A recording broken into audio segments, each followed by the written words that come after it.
Welcome everyone to What the Force, and welcome to our incredibly special interview with Charles Soule. Welcome, Charles. Hello, I am very excited to be here. This is such a cool thing. So I just wanted to talk a little bit about kind of how this all happened. There was the Comics for Creators charity auction event. You had that backward. It's Creators for Comics. Oh, it's Creators for Comics. Yes, the hashtag. Yep. And they were all doing this for the Bank Foundation, and their entire goal was to help independent book industry people, so independent booksellers, people who are in the comics industry during this period of time. And so it's the Book Industry Charity Foundation. And primarily they help people in the greater United States, which, you know, is what it is. But yeah, that was one of the things we found out about sort of halfway through. And the people who started the charity drive are good friends of mine, but they're all sort of creators. And so they're not people who have real experience or connections to run a charity drive. And so when they were thinking, this is what we want to do, is have a lot of comics professionals use their platforms and influence to try to raise money for all the comic shops in particular that have had to close because of the coronavirus pandemic. And so they realized that because of the power of the comics community, a lot of money might be coming in, and they wanted to partner with a charity that was good at dealing with money and sort of like knew how to do all of the back end logistics stuff that would need to be done in terms of doling the money out, assessing grant applications, all of that. And so they chose BINC, Booksellers in Need, because they had a very, very, very good reputation. You know, there's Charity Ranker and all those things that will tell you if a charity is good, and BINC is great. But sometimes things sort of slip through the cracks, and we found out kind of a little after everything had already started that they could only really help booksellers and comic shops inside the United States, which was kind of a bummer. I know that a similar drive was launched very shortly thereafter to help stores in Canada. And hopefully, you know, many more across the world. But it's, you know, I guess what I would say is it's still a great thing. You know, it's still great that it helped comic stores in the States. There's plenty of people here that definitely needed that help. And the drive overall raised, I think, $435,000, some incredible number in a very short amount of time, like 5 days. And so many people at so many different levels of the industry contributed to this. Contributed their time, contributed their work. And it's just the way that the fandom responded was really inspiring. And in particular with my two auctions, which we can talk about if you like. Yeah, let's do it. Okay.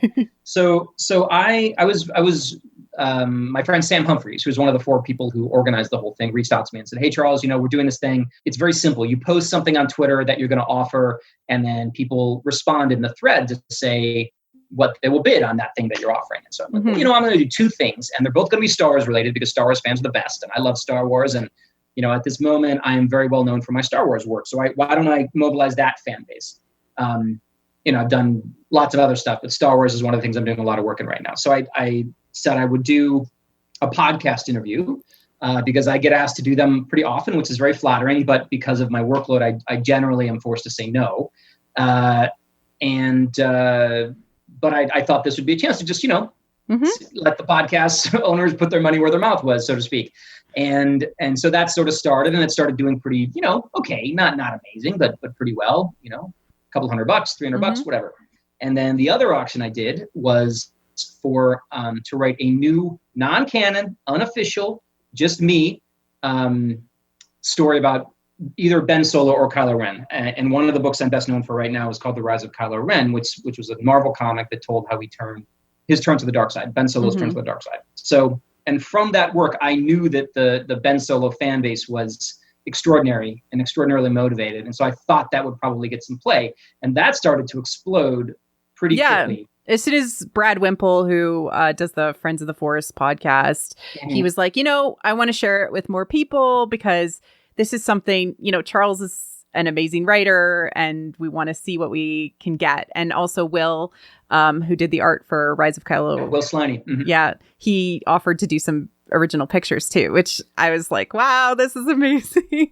Yeah. So the idea was it became, originally it was just, I'll write this story and Will Sliney will draw an illustration, and then it would only go to the winner, and the winner would then decide what they wanted to do with it. But then Brad Whipple was like, well, what if we do it a little differently? What if we do it so that we set up a GoFundMe and people can all contribute whatever they want, and everybody who contributes to the GoFundMe will get access to the story and Will's art. And so that also happened for the podcast interview, a GoFundMe, because the idea was to let as many people as possible contribute. And that was my two fans, Brad Norris and Lady Valkyrie, got together and they were like, we want to pool our money because we love Marie Claire, we love What the Force, and we want Charles to have an opportunity to speak to Marie Claire. Yep. So the way that it for both was the idea that it would be something that would get to be enjoyed by as many people as possible, which I thought was great. And so those GoFundMe started to explode very quickly. They both passed the 4-figure mark, and then they just kept going. And I thought I would do what I could to try to get them even higher. So I said for the podcast interview, once we passed, I think $1,500, I said I would answer a question on the interview that I knew I shouldn't. And for every $500 thereafter, I would keep doing that. And I think we ended up with 7 questions that I shouldn't answer. We ended up with 7 questions, and I sent you a big list, and you selected from them. So that's tonight. That's what this interview will be.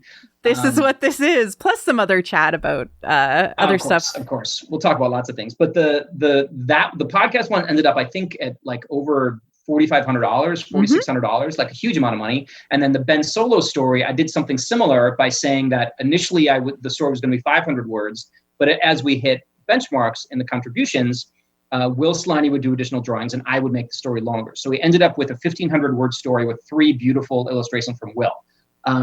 For those listening, the status of that is that I have not started it yet. I'll let Brad know. I will do it soon. I know that people are anxious for it and they put their money into it. They deserve the piece. So I have a few things to get through, including a revision of Light of the Jedi, which we'll be talking about later. But once I'm through that, which should, God willing, will be very soon, I'm going to turn my attention to the Ben Solo story. So again, non-canon, unofficial, just me writing something I think fans would like. But I'm really looking forward to it, and I am just awed at the level of support. And we put in these 2 auctions, like the ones I put up that the Star Wars fans contributed to, put over $16,000 into the Star Wars, the Creators for Comics charity. And so, like, we alone probably saved, 4 comic stores, like kept their doors open. So it feels really good, and I am excited to give back with this interview and obviously with the story as soon as I can. I love this, and I just want to thank everyone who's tuning in to listen to this. I believe that the non-canon story is going to be about Ben Solo, so definitely Ben Solo fans out there, and of course people who love What the Force, who wanted to give me this opportunity to have a lovely conversation with you. Yep. So thank you. This is great. This is super fun. So, all right. So what do you want to talk about? What questions do you have? Like, first, I want to actually dig into your, influences and perspective on Star Wars, because I find that this is a really good way to set how a creator comes to the story. I know that in your interview with Kyle Larson, you actually talked about playing Star Wars as a kid, and you actually played with your sister. But I wanted to understand, like, what are the influences that basically you draw on to think about Star Wars? I think the easiest way to distill the way I approach telling a Star Wars story is to not approach it as fiction. I approach every opportunity I have to write a Star Wars story as part of an overarching history or mythology. So, this Ben Solo story I'm going to write notwithstanding, I try to make sure that everything I write feels like it is part of the history of the Roman Empire or World War II or things that actually happened. Because the way I grew up with Star Wars, it's basically how it was. Like, Star Wars was real to me, as real as any historical narrative that you could name. And so for me, whenever I have an opportunity to, whether it's my first one, which is my Lando comic I did, which was amazing with Alex Maleev, to the Kylo Ren book I just did with Will Sliney, to Obi-Wan and Anakin. Marco Cocchetto. I mean, the Darth Vader book with Kevin Coley. Like, these are all projects I'm super, super proud of and thrilled to have done. Poe Dameron, obviously, with Phil Noto and Angel Unzueta. I've been very, very fortunate with my collaborators. But when I sit down to write a script or write a prose novel or a prose short story that's set in Star Wars, and I know it's going to be part of canon, I'm like, I have a responsibility to make this feel as epic and as notable and as real as anything that I experienced with Star Wars. The stories that meant so much to me, this should mean as much to somebody else. Do I always hit that mark? I don't know, but that's what I always shoot for. And so as far as influences, I would say the entire history of the world is my influence. And certainly all of the Star Wars storytelling's already existed. Like your undergrad degree is in, Asian history and specifically Chinese history. Yeah. Mm-hmm. Yeah. And I love that because I'm massively into historical Chinese dramas. And so like that's where I get my entertainment. But, there's a lot of fundamental mythology even baked into that. Sure. What mythological stories are you influenced by when you think about writing Star Wars or comics? I think it's hard not to think of particularly like the Greek and Roman myths, because they had a large and consistent element of mortals being sort of, I don't want to call them playthings, but certainly manipulated by or changed by forces outside their control. And if you think about what the force, like I am certain that this podcast has addressed cosmic force versus living force in the past, right? Yes. But I would love to hear about your perspective. Well, you think about the cosmic force, and that sounds very much like, the gods on Olympus, like deciding, oh, well, let's play this little game. Or, the Judeo-Christian gods saying, hey, Job, here's what I'm going to do to you and see what happens to you. Very much an interested party in the storytelling. It is hard to see the way that George Lucas and some of the other notable sort of force-related storytellers, people who have done really interesting things with the force, how you can not think of the cosmic force that way. Like it just is. And if you think about, again, I feel like this is a deep dive podcast where I can talk about, it doesn't matter how deep I go, right? Not at all. I love it. You look at George Lucas's treatments for what he or his rumored treatments for what he was going to do with 7 through 9. And it felt very much like, God coming down from the mountain and saying, this is what's going to happen. Like the cosmic force was going to take much more of a direct, it was going to be about individual humans or whatever, beings within the Star Wars galaxy, having to deal with a force that was trying to make them do stuff. And it could influence them on a molecular level through the midichlorians and whatever. And, I think that's just baked into it. So that is a mythological influence, right? That's that's at the highest possible level. If there is a guiding force, a destiny at work in the arcs of the characters, sort of at almost any level. And so you can get away with things from a storytelling perspective because they are myths. So things that people might consider Deus Ex Machina or something like that. It's actually, there is actually a mechanism that exists in the universe that allows us to do that. Yes, it's rare. Hopefully it's rare. Like this, the stories we see, just like the narrative focus is on an element that in the galaxy is probably extraordinarily rare. Like the force events we see taking place they don't happen every day all over the place. So you have to take into account the fact that the Skywalker saga is focused on these people who are extraordinarily skilled and extraordinarily connected to the force and all that stuff.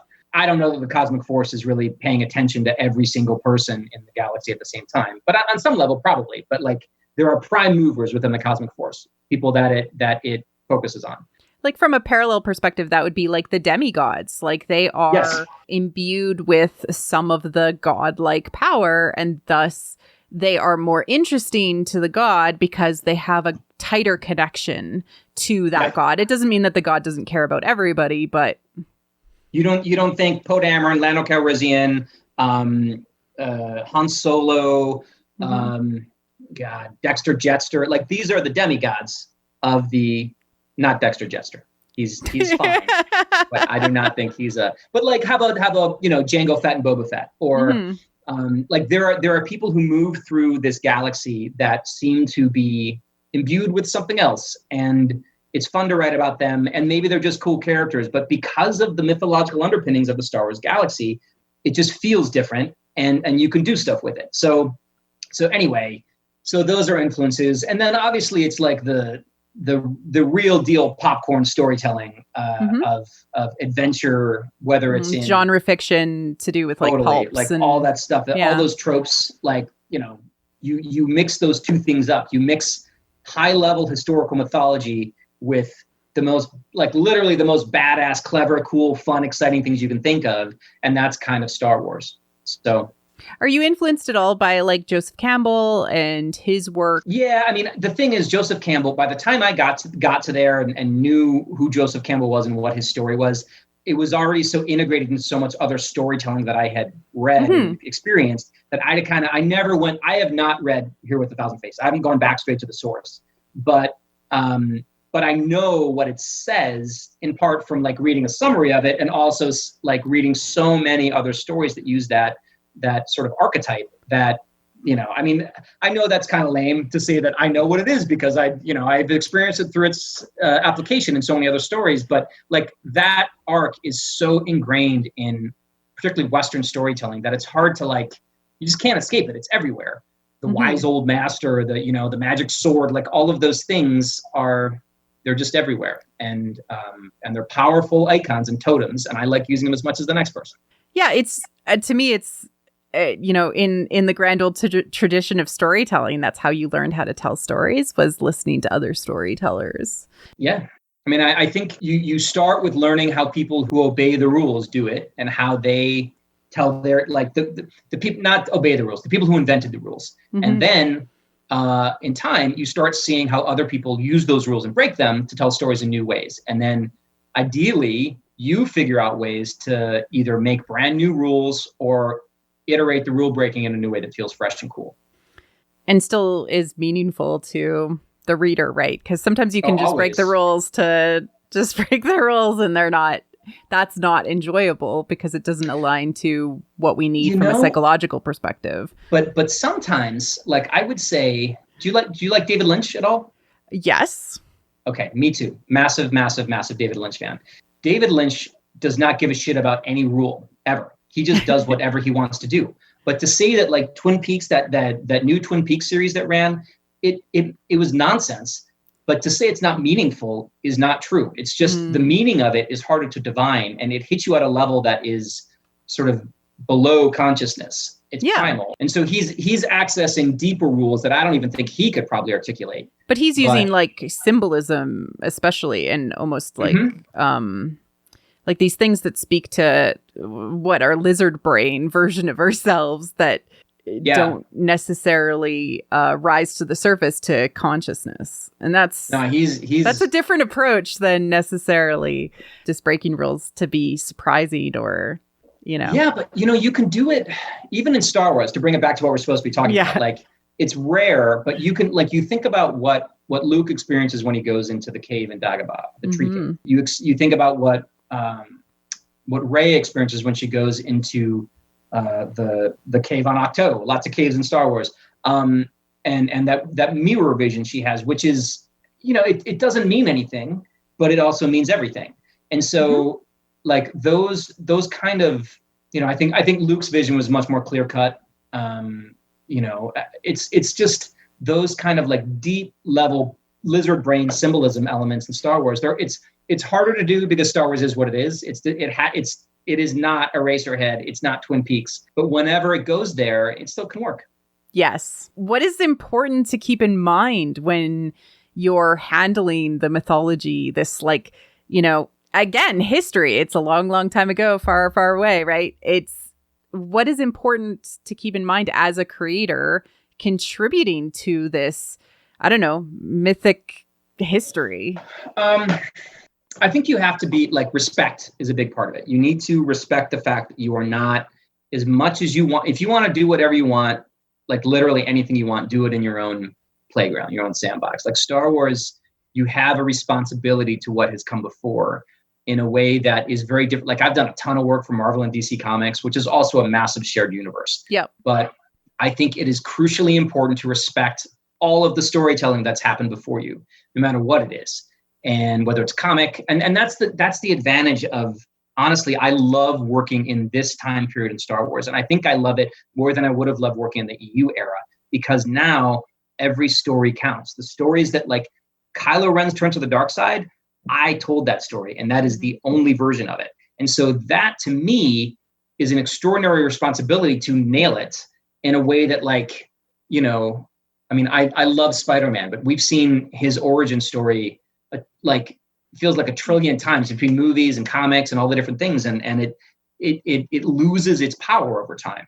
And so, you know, the story of Darth Vader, why he built that castle, how he got his first red lightsaber, like, those are elements I was privileged to tell. The reason Lobot is Lobot, how he's like this robot man. Like, I was so lucky that I got to make those, I get to define those moments for the fandom. And that is what makes Star Wars a really, really cool sphere in which to work, because you get to do these, you get these opportunities, you get these at-bats, right? I mean, I'm not a sports person really, but, you know, I think we all understand the basic concepts of baseball, and you come up to the plate and you have the bat and you have a chance, you can hit a home run and you can strike out. And when you have a chance to write a moment that is that sort of significant for characters that for decades people have thought about, like, there are people who think about Star Wars every single day. I certainly do. And you get to tell, well, yeah, I mean, it's kind of our job, but even then, even before it was my job, I thought about it probably almost every day. Mm-hmm. And when you have a chance to define a truly significant moment for that fan base and that many people, and know that your choices are going to matter, hopefully, to that many people, it's like, you got to get it right. You have to put everything you have into it. You can't half-ass it ever. It's really interesting to see, like, the care that you put in there. And also it feels like you have a lot of intention behind what you create because of that care. You, like, when I look at the stories that you've written, I like pointing out how interconnected they are with the larger world. And I know that that's, like, probably you working quite closely with the story group and with other creators and everything like that. But it feels like when you write a story, Charles, that it's part of the rich tapestry, which I absolutely love. It's absolutely intentional. Like, I was just thinking about, I looked back at what I did with Padme's dresses, which we'll talk about in a minute, because I wanted to remember exactly how I played that. And so, but that's a good example, right? Like, that there's a story in the Poe Dameron comic that I wrote with Phil Noto and Anduetta, that is basically set on a world that needs to be like a place where rich people store their stuff. And I could have just made up a world. I could have called it Vault World or whatever I wanted to do. And instead, I chose Cato de Moria, which is a world that is run by those, like, strange people from the prequels, the Nemoidians, Newt Gunray and so on. And not always the most beloved part of Star Wars, but they are part of Star Wars. And they had a place called a purse world, which was in the prequels. That was where all the Nemoidians stored their stuff. Mm-hmm. But so I was like, well, you know what? I bet after the Clone Wars and after everything that happened to the Separatists, they probably weren't quite as rich as they were. So they probably needed to farm out those incredibly cool vaults they had to make money. And so they have all these, like, secure facilities, but they don't have any stuff to put in them anymore. So why not let other rich people put things in them?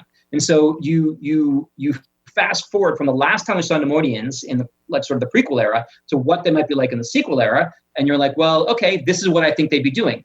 And it achieved the purpose I needed, which was a world where rich people store their stuff. But it also was like, for all the fans, they're like, oh shit, that's cool. Like, I remember those weirdos, those racist stereotype weirdos. Here's what they're up to now. And it's, you know, it's the choice to do the extra little bit of legwork to make to make it all feel like that tapestry. Because the tools are all there. Like, there's been enough storytelling in Star Wars that, like, almost anything you need, almost anything I make up is not going to be new. And you can, whether it's in the EU or the current version, there's almost everything there. So you can pick and choose. And when you make up something new, it's got to be badass, because it's got to stand up to the other stuff that, like, you know, Lucas and Filoni and Favreau and all the other storytellers have done. And it could be pulled into new storytelling by another creator at some point, because you're just adding sand to the sandbox, and somebody else is going to come along with their shovels and make a sandcastle. Can I tell you two stories along those lines? Like I realize we're sort of going. We haven't even gotten to any of those 7 questions yet, but that's okay. We'll come back to Padme's dresses. Don't you worry. Yeah, I know we will. So let me just check one thing because I want to make sure I get the book that came out just before episode 9.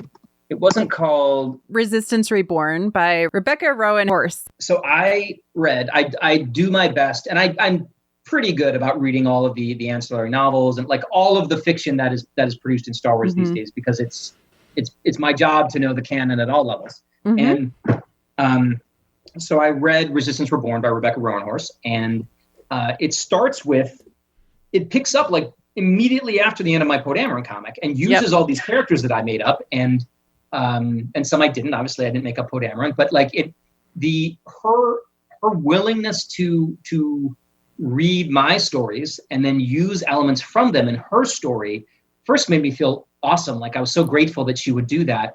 But also, like that's the Ritz tapestry. When you say, okay, well, this was where Poe Dameron was 3 months before episode 9. I don't know. That's not an exact timeline. I don't know when, whatever, like something like that. Yeah. And she used it. She didn't have to. She didn't have to use any of those things, but she chose to. And likewise, my friend Alex Segura, who is writing the upcoming Poe Dameron novel called Freefall, Poe Dameron Freefall. He sent it to me, and he told me that he had also read my Poe stuff, and this book is set before the Poe series, at least as far as I've read. But it's still part of the same. Like we're telling Poe's story between his book, my series, and then Rebecca's book, and then obviously the films. So it is announced because it's all about his Spice Runner background. I forgot. Exactly. Yeah, sorry. Yeah, Zori Bliss and all that stuff. So the story, like the story is the story, and we're all just telling our pieces of the story. It's Lando Calrissian's story. We haven't seen it all, but we've seen bits of it, and every part of it connects with every other part of it. And there's a time when he is Ben Solo's uncle, and that's like a big part of his life, hopefully. I don't know if it is, actually. I guess, who knows? Maybe he just shows up once every few years. But it's really fun to be working alongside, not always with, but certainly alongside all of these other talented creators. And we all have as one of our guiding lights that we respect each other's work and we incorporate each other's work, and God forbid we have a continuity issue, because we all try really hard not to have that happen. And you mentioned Story Group, and they certainly do a great job of keeping us honest in that respect, but they still allow you to be creative, right? And 1,000%. Yeah. Like Story Group, I feel like the misconceptions about Story Group are kind of legion, but they never, like their job and what they insist upon is come to us with your story, and then we will tell you if it incorporates elements that are being used elsewhere in canon that you just don't know about. That's a big part of what they do. And then the second thing they do is, well, you might consider changing this to this, or like this maybe doesn't feel quite in line with the way the universe uses kyber crystals or whatever because of storytelling. Again, maybe you don't know about. And then the other thing they do that's amazing is they make suggestions. They're like, well, if you're looking, you need an ice planet that isn't Hoth. Here are 3. You could use Ilham, whatever. Yeah. So, not anymore, but you could back in the day. And so like they are awesome, and their job is to build the Star Wars universe, not to step on it. Exactly. So let's quickly scoot back to one of my first questions. Right. Okay. The forbidden questions, well, risky-ish questions. Sure, I'm here. Go for it. In the Poe comic, you give Leia Padme's dresses back, and yes, she muses about being able to pass them on to a granddaughter, and then you space them. Correct. Well, you don't do it, but you wrote it. Yeah. What did this do to us as a multimedia consumer? Let's talk about this, because many women, especially, who love the Skywalkers, love any sort of representation of Padme in the lives of her children or grandchild, like, miss her. Yeah. This hurt, Charles, on a fundamental level. So I guess what I would say, and this is what I would answer to a lot of, like, there are probably many questions people could ask about, hey, why did you do that? That was really a painful moment in your story. And whether it's in my original work or Star Wars work or Marvel work or anything, like the life has horrible things happen in it. And it also has wonderful things happen in it. And if you only write the wonderful things, it is not life. You're writing something that it's not going to land the right way. It's not going to land the same way. So the issue with the moment you're talking about, though, is that moment it wasn't like Leia let them go, like the bad guy did it, right? It happens sort of, for Leia, it happens off screen. Like those dresses were discarded in a way that was not central to her character. It was just something that happened. And so it was a moment that was painful for the fandom, but, Leia found out about it, but whatever. But it was primarily painful for the fandom. Let's say that. From a metatextual perspective, it is painful for the fandom because, this is maybe an Easter egg or a nostalgia moment where they're like, yep, this could mean something, but now it doesn't. And right, it feels like I don't know, in a way, like a symbolic Chekhov's gun. Like it was, right? It was, and it wasn't. Like you think about what those dresses, like the moment of emotional impact for me to Leia was knowing that she had them, that she got them, because she had like, I mean, that is the moment that you wanted. The happy part of the story is that Leia at some point got those dresses, and she had for years. She had enjoyed them. She had connected with her mother that way, in a beautiful way that she never probably thought that she ever would be able to. She had that joy. There was a moment when she first got them, when she was like, wow, my mom had some style. She had some flair. Look at that. That's amazing. So she had that joy. And so now the question is, for readers, it's like, well, they just want Leia to always have that joy because, so much is taken from her. She's a tragic character and so on and so forth. But the bad guys have to do things that matter. They have to do things that make you hate them. And whether it's Kylo Ren or Darth Vader or Grand Moff Tarkin or the Emperor or Dexter Jettster or whoever it is, they have to do things that make you hate them. And Tarek's spacing those dresses, that guy's a prick. You don't like that guy. And he, it was a conscious choice, like my job is to make you feel things. That is arguably my only job as a writer, is to make you feel things, because it's art of any kind is a distillation of an emotional response into a piece of work. And if you do it right, it's like the emotion I put into it is the emotion you get out of it. And the emotion reading a Poe comic or look, maybe a Poe comic, whoever's doing whatever, Poe Dameron comic, it's, in the grand scheme, whatever. But my work, all of my work is not whatever to me. My work is always do your best. Use the tools you have to distill the emotion you want and translate it to your readership.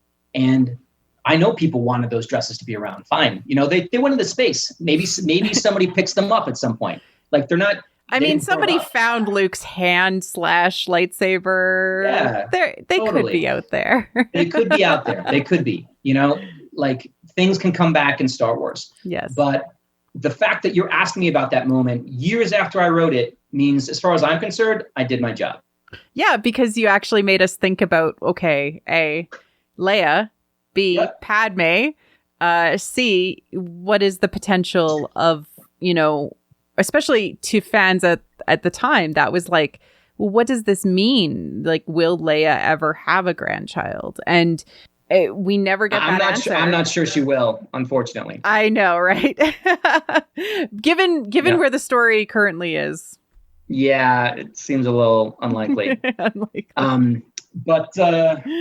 But at the time, that's what it created, right? Because, especially fans of the prequels, because that's the fan base that is adults now. Kids that grew up with the prequels. The story of all three of those people, so Leia, Han, Luke, when I say, to me, they're like the main original trilogy trinity. Everyone else those are the gods, the others are demigods, as far as I'm concerned. None of them had good lives, right? I mean, they had lives filled with conflict. They had lives and pain and deprivation and loss. And from an external perspective, they're heroes. And oh my God, who wouldn't want to spend a day with Han Solo, or, get some wisdom from Luke Skywalker, or just, have Leia say something sort of, sarcastic to you. Like, it'd be amazing. But in their lives, it was awful. And because they were instruments of the cosmic force, right? Like, there is a cost to being a tool of destiny. And I think Star Wars shows that really, really well, whether it's Anakin, Vader, and I'm making them distinct. Anakin, Vader, Ben Solo, Ben Kenobi, Luke, any of these people, it's miserable. Like, the arguably the person who gets off best in the whole thing is Dexter Jettster, who runs his diner, and he's fine. Just helps out people occasionally and feeds people. Yeah, but like, do you think Rey's going to have a happy ending when all's said and done? I mean, she had one, but like, you saw what happened with Luke's happy ending, and Han and Leia's. Like, that's the unique thing about Star Wars, is that literally we can see the birth, life, and death of all of our people that we love. And in Star Wars, we have seen that with the Trinity, as you put it. I mean, the only person that arguably, maybe, we'll see what happens, could have a good story is Ahsoka. I mean, and I say that having no idea what's going to happen with her. And she's had a story that has had a lot of pain and loss and all kinds of crazy things in it. But she seems to be avoiding. I mean, again, I don't know. We'll see what happens. But she seems to sort of be avoiding some of the pitfalls. She's approaching her journey through the Force differently than some of the other characters. And I'm running this all the way through, like, her cameo at the end of Rebels and all that stuff. Like, and there's a lot of road in between those 2 points. So it's hard to say exactly, but I think, like, in theory, she could maybe have some kind of happy ending. I don't know. Hard to say. I mean, arguably before the sequel trilogy, the trio had a happy ending. They had 30 years of stability-ish. And I know that it was very important for George Lucas to have a celebration at the end of that period of time. And there is sort of this odd conundrum. Do we bring these characters back and tell more stories? Because in the end, death and taxes are, the two things that are final about the world, right? Yeah, but those characters were put through the ringer, and arguably they didn't really even, it's hard to say whether, when you look at what happened to them, and I say this through, because we lost one in each film. So the filmmakers chose to take one in each film. And you talk about these things, I don't know, it's modern mythology. It really is. Star Wars is modern mythology in a way that is very rarely equal. You could say Harry Potter, you could say maybe the MCU, like, there are a few things, but it's very rarely rises to the level of Star Wars. And so these mythic figures died all trying to achieve sort of the same thing, which may or may not have actually worked, depending on how you look at it. Like, it's an interesting thing. But I actually really liked how they were all used in the sequel trilogy. I thought, there were some real challenges with them. I mean, Carrie Fisher passed away between 8 and 9. And so I was amazed that they were able to make her work as well as they did in 9. Yeah. But like, I loved Luke's whole arc in 8. I felt like a broken man to, coming back as a hero really did complete, from a Joseph Campbellian perspective, the elixir, bringing hope back to the galaxy, that spark of hope, really was successful. And, symbolically killing your father is a thing that all men have to go through symbolically. So like, they all had a role to play. And the question is, whether we were okay with letting them go, and become no longer the prime focus, the gods, I think. Yeah. I mean, Star Wars has a very interesting mechanic, which is Force ghosts, right? Which allows beings, like, that's the reward of the cosmic force, right? If you do what the cosmic force wants, you theoretically can ascend to this other state of being, this nirvana, this, it's very all, it's just funny when you think about all the influences that are so, like, on their sleeve with the force, like, the Buddhist stuff and all that. But like, if you bodhisattvas, totally. But I think I think it is a really interesting mix, as I said at the beginning of this, between Eastern mythology, right, Buddhism and Nirvana and the way that you are part of a larger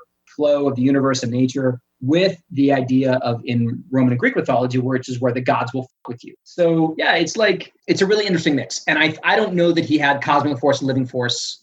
I'm sure I could find out somewhere. I could ask my friends. But what, George? Yeah, I don't know if he had cosmic and living from the very beginning. I think it came out later. He had, like, the Force the concept came from, of course, Eastern philosophy, but also from a movie where he heard, the idea of the force of others being around you. And that's how you influence, and that is what it is. It is literally the force of others that you need to pay attention to. Well, I think all of that. So it's a little New Age, a little Eastern stuff, a little But then again, it's all a big mix. It is, and you think about destiny, which is not as big a deal in Eastern mythology as it is in Western mythology. But in Greek mythology, especially, the fates, overcoming that. What is your fate? Your fate is to fall, like Kylo Ren. His fate was to fall. There was nothing he could do. Eventually, it was going to get him. Yep.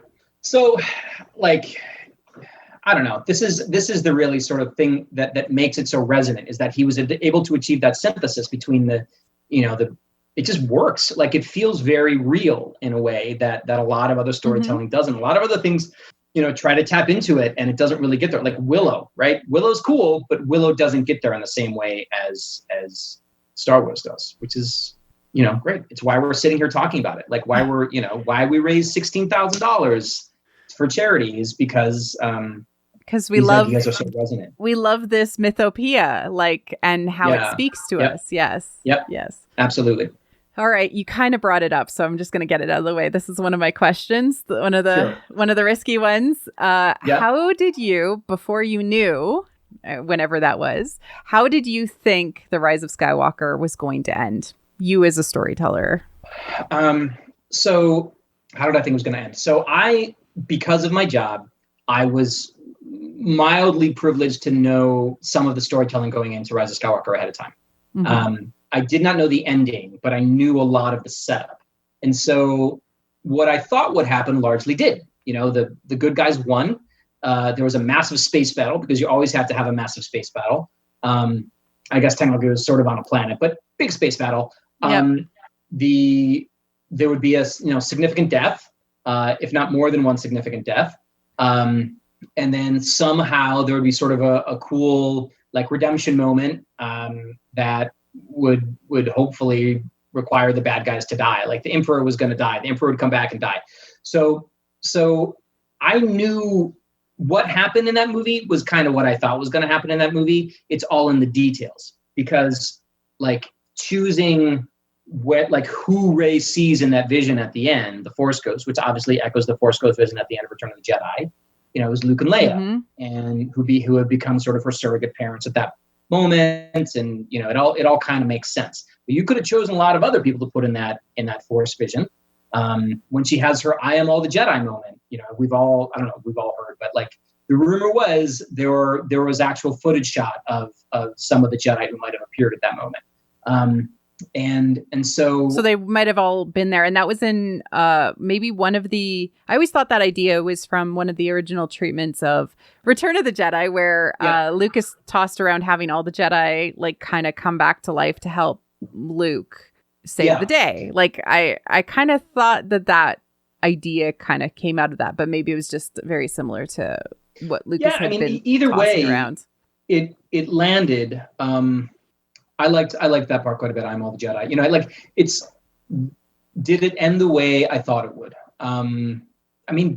Basically, yeah, it did end the way I thought it would. There are elements that I'm not going to second guess another storyteller's choices. I know how hard it is to write endings. I know how hard it is to satisfy not just.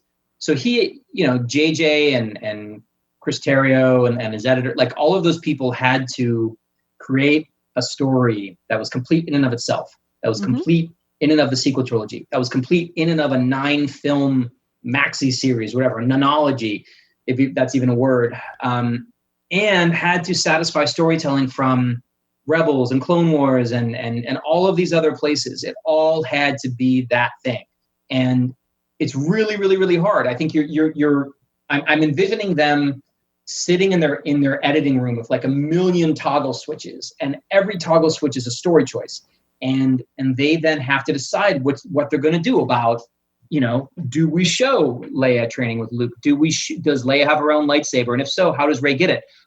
Does Luke lift his X-Wing out of the water, or does Leia do it? Or sorry, does Rey do it? Like, these are choices that all have impacts, and any of them could have changed the way we experience Rise of Skywalker.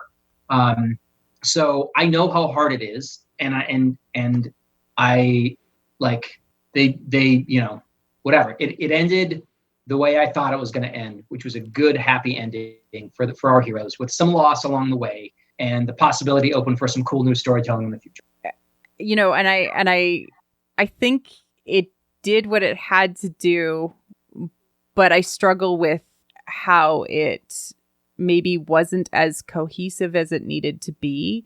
This is just me personally, to maybe tie in all of the other storytelling, like the prequels and, some of the other things like Resistance Reborn, which happens, it's the novel that came out right before. Sure. Feels like, some stuff with the toggles got lost in the storytelling without having a singular cohesive vision of how this was going to end.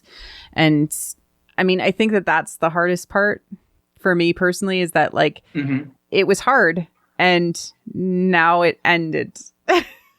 Sure. Well, it didn't end. That part ended. There will always be more Star Wars stuff. I mean, I'm reading brand new Star Wars stuff you haven't read, and it doesn't, it's not part of the Skywalker saga, but it doesn't mean that it's not Star Wars. Star Wars is never going to end at this point.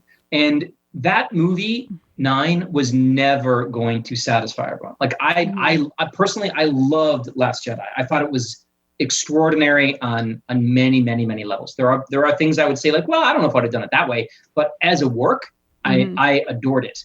But I know that there are people who will go to their graves saying that was garbage. So, and that's fine. Like, you can have these perspectives. It's okay. Like, I think that's why, like, these things matter so deeply to people, and they should matter so deeply to people. These are it's just like Padme's dresses. If these reactions didn't happen, then, it happens because people care.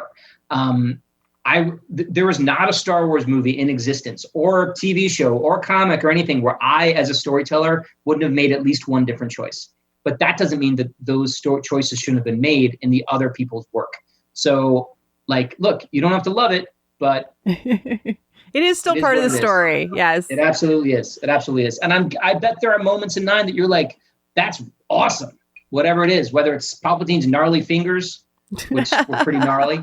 No. I actually did a massive thread on all the stuff I loved in 9. It was like, I don't know. Babu Frick. I mean, there's a lot of cool shit in that movie. The design work alone. The symbolism of, Rey healing the snake, and, how much, that is, continued on through the story. Yes, there's lots of joy in 9. I just think that there were choices that were made, and maybe it is down to that kind of toggling that you end up doing with the story perspective that maybe didn't align to, I don't know, what George Lucas would have done, which is just made a decision because he was George Lucas, and that's what we're missing. Maybe, I don't know. I still haven't figured it out yet.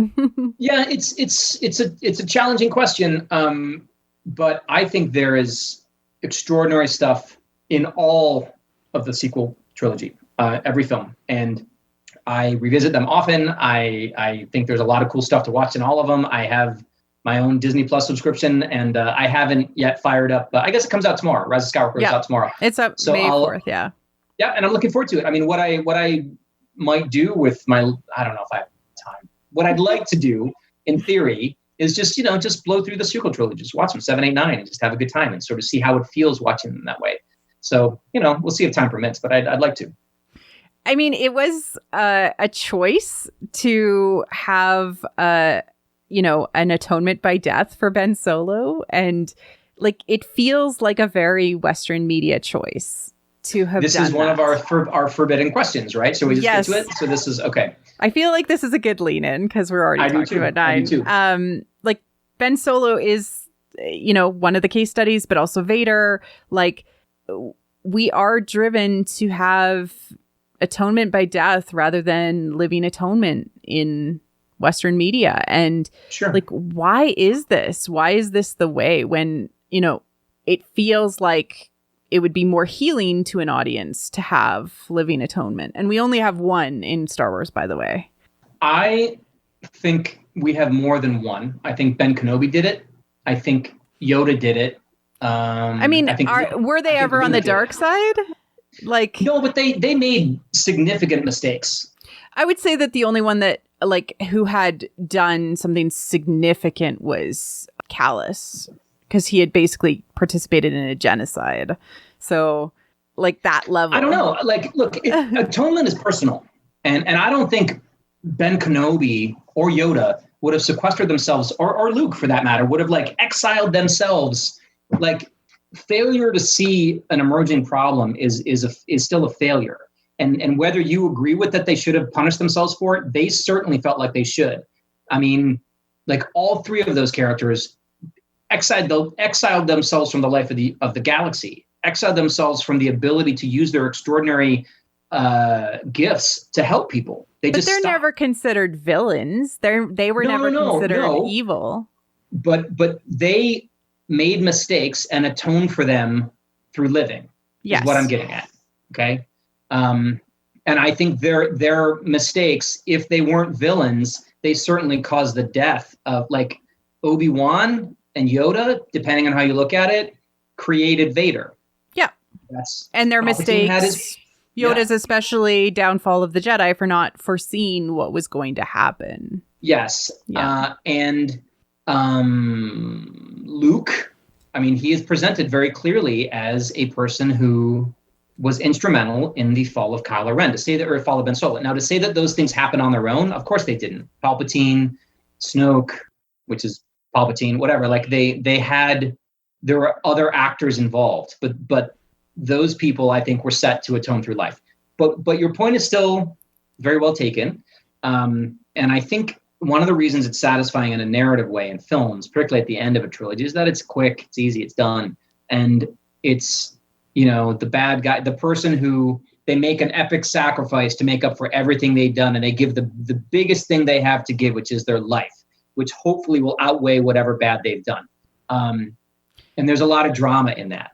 It's, and I see why screenwriters go for it, or writers, and I'm whatever. Going to call it the lazy choice from now on, because it doesn't actually give, especially masculine people in our society, an opportunity to see people who have had to live with their mistakes and regardless of fate. And what I love about many especially Eastern mythological dramas, like Chinese dramas, is that they don't allow the villain to die. They make the villain, fix things. Yes, sometimes they die, but if fate is said, no, you're going to fix things, this is your fate. And I think that that's arguably such a better message for especially men and, boys growing up, that you make one mistake and you're bound to die. That is not the message that we want, even though it is the easy story choice. I totally get what you're saying. And there are characters that are dead on with that. But there are also Ben, Yoda, Luke, that, and even sort of Han Solo, those characters made horrendous errors repeatedly and but paid they're a not real considered price. Villains. They're not considered a Darth Vader. They're not considered a Kylo Ren. They're not even considered a Sheev, which I feel passionately about. That Sheev, had he been given compassion, which he was momentarily in The Rise of Skywalker, had that made an effect on him from a story perspective, would have been more powerful from a resolution to say, maybe he still needed to die, but hey, he turned back and he was redeemed by the end. There's something to say that you can never truly kill evil. So what we're getting at is not atonement through life and death. It's villains atoning through life or death. I think so, because, we as good people automatically atone for our mistakes because we see them right away. Whereas villains, specifically when we talk about redemption, and redemption is only really classified as something that villains need. Everybody needs redemption because we make mistakes all the time, that the small mistakes. But these are written from a large scale in Star Wars and made to be the dramatic moments across the story. And our villains are, often redeemed, like Vader, like Kylo Ren. But the choice from a story perspective, well, I mean, you know why, right? It's because Vader sticking around, or for that matter, Ben Solo sticking around and being like, yeah, well, I did murder many, many, many, many, many, many people, but I'm cool now. So did you see my sweater? We just have like that. That's where I'm saying it's a very Western ideology. And that's like part of the frame of the question, because if you look at Hidden Fortress, which did inspire George Lucas to do A New Hope, the villain in that is literally a murdering general, and he switches sides because of, being inspired by a song. I don't know. I think it is ultimately this is a massive oversimplification that I think anyone with any real knowledge of storytelling in the two traditions is gonna would easily ding me for. But I think it is sort of okay to say that Eastern storytelling is cool with a long game. Western storytelling likes quicker resolutions. It's like it's sort of a bang bang whatever, get in, get out. Not always true. Again, I can see you're like I'm seeing you on video as we're doing this. You're like looking up to the sky, thinking it through. I know that that's true, but just like in my experience with the way that storytelling tends to happen, a longer play is sort of like it's a sense of life is a journey, a path, if you will, a Tao, if you will, as opposed to a series of events. And I think that Western mythology, storytelling, whatever you want to say, divides life into you're born, you go to school, you get married, you die, like those elements. Like it's all about milestones. Whereas in the East, God, I feel so bad. Like this, I'm going to get so nailed for even saying these things. Consider deleting all of this. But like the idea that there is a longer, it's all about where you are at the end of everything, and it's going to weave back and forth. And in the West, it's more about what is your immediate goal, what are you trying to achieve now. And I think that with the intention of Lucasfilm to focus on longer format storytelling, especially with shows and other things, we will have an opportunity, I hope, fingers crossed, just putting it out there in the universe, to actually see a villain redeemed, through atonement. I think that would be very, very powerful. Okay. Well, this was a very interesting part of the conversation. Let's talk about the Force. We leaned into it a little bit with the Cosmic Force, and like how, you're like, there's this mythic thing out there, and, we're starting to see some personifications of it with the Mortis gods, and, we almost have intention behind those things. What is the Force to you? Well, the Force is a lot of things, right? The Force is convenient, for one thing. Like you can use it to get out of a lot of problems in storytelling. But the Force in Star Wars is just the idea that there's something bigger than yourself. And that is a very powerful thing that just ultimately means you're never alone.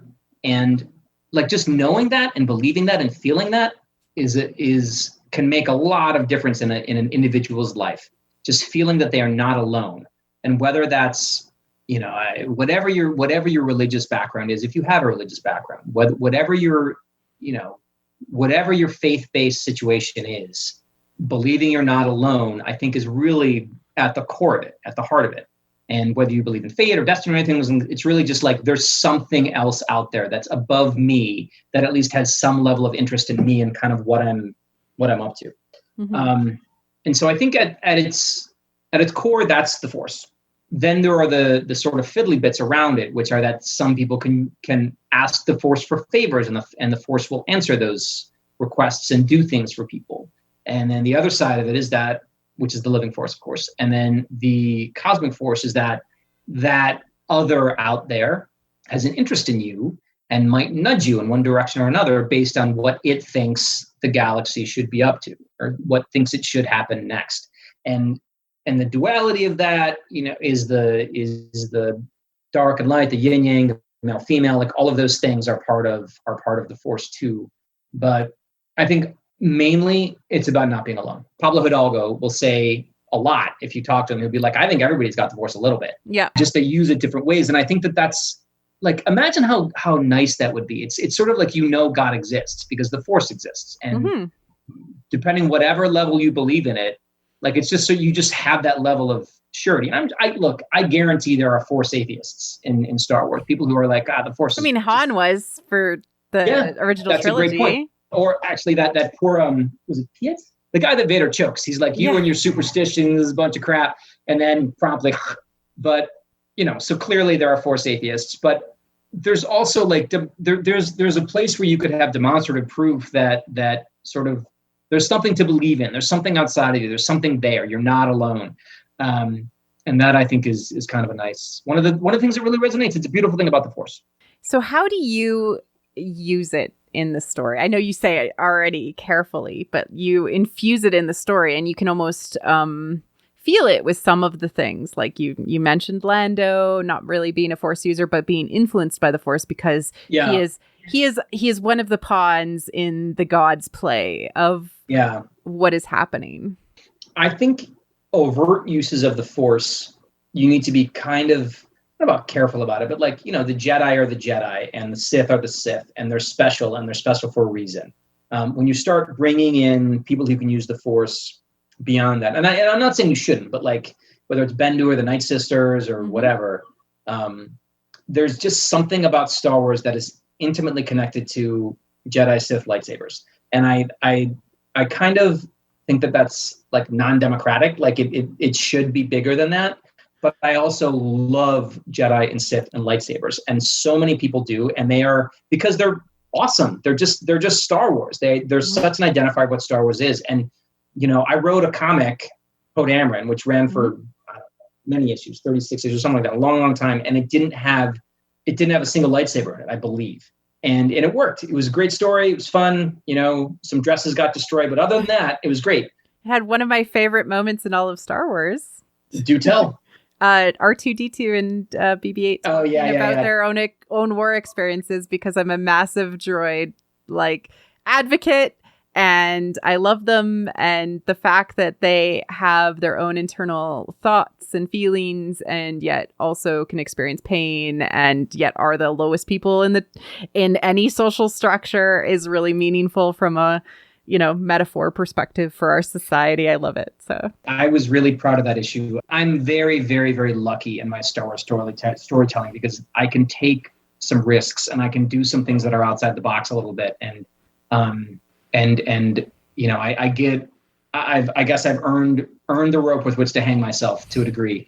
But that one was one where, I took a swing on that one, and I wrote the script, and I was like, I know this is good. Like, because the whole point of that story is you don't find out that it's R2-D2. And because for those who haven't read it, I believe it's Poe Dameron 26, maybe.